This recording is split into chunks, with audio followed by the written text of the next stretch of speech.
Alam mo ba na 4 sa 10 na tao ay hindi naka-prepare para sa emergency na pwede mag-cover ng 20,000.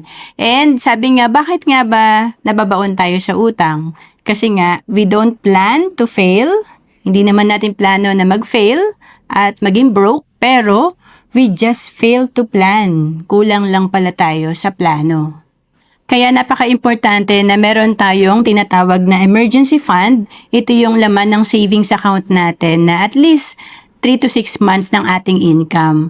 Kasi ang emergency pwedeng mangyari anytime, like may kailangan tayong ipa-repair sa bahay or mawalan tayo ng trabaho, malaking tulong na meron tayong mahuhugot.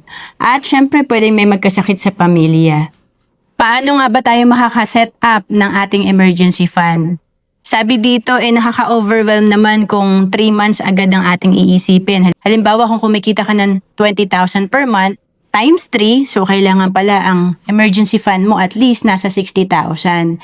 Simulan natin yan, step number 1, sa pag-iipon ng 1,000 kada buwan or kada payday. And then hanggang sa lumalaki to, maging 3 times ng ating monthly income hanggang sa maging 60,000.